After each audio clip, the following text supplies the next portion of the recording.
Wherever I go in the world, I'm really excited about doing my loading demonstration. And this was no exception here in Minnesota, and I had a horse called Special. He's not unusual, and he does the loading just about the way others do it, but it's always fun. After join-up, it's critical, particularly with the horse that you're going to load, to school to the dually halter. If the dually halter was only used for loading and nothing else, it would be very worthwhile, because it is the most critical issue that I deal with in terms of loading a horse. I want this horse to walk when I walk, stop when I stop, and back up when I back up.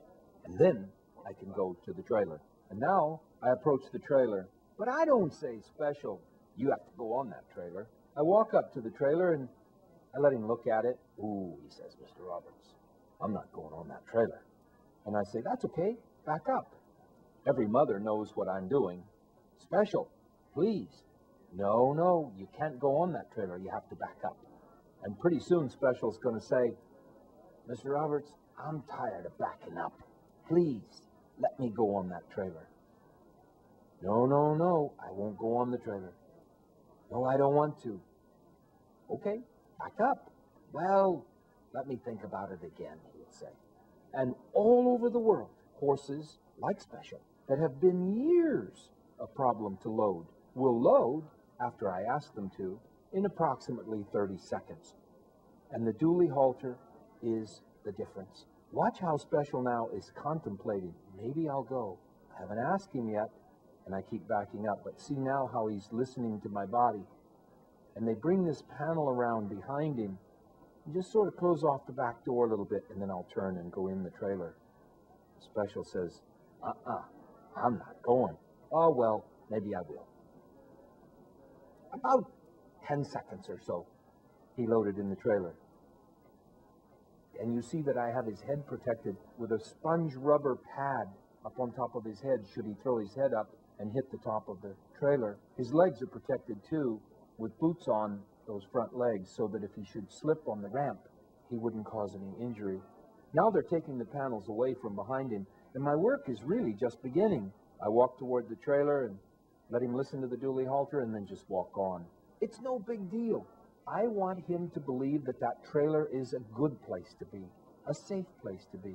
You know, I want to show the people that you can also come partway in and then back up. And now I'm backing him out of the trailer. And I'll let him listen to the halter and then back out again so that I can get him to slowly take his steps. Easy, measure those steps. Be quiet about it. Be gentle. I don't want you to get hurt. And each time that halter goes to work and he finds a way to come up off of it. Now, I'll begin to walk him in a circle and load him as they take away the panels. And there's just panels on the wings there as if you had backed up into a gate or something. And I'll walk on. And you can see that Special is quieting down, walking on perfectly calm, proud of himself.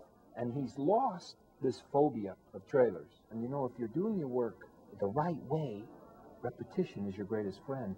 If you're doing it wrong, repetition is your greatest enemy. Now I'm going to ask Coelle to hold Special for me. And I'm going to go in the trailer, and then she's going to turn him loose. And we're going to let him load himself. I back up inside, and he figures out how to go in there on his own. I know it's hard for people to accept. It's just unbelievable that people have that much trouble with horses. But remember, there's no embarrassment in it because I have the dually halter, and the owners didn't have one when they did their work. If I had to use the same halter they did, I probably wouldn't do it any better than they do. Now, no lead on at all, completely free of a lead line, and he walks straight in there with me.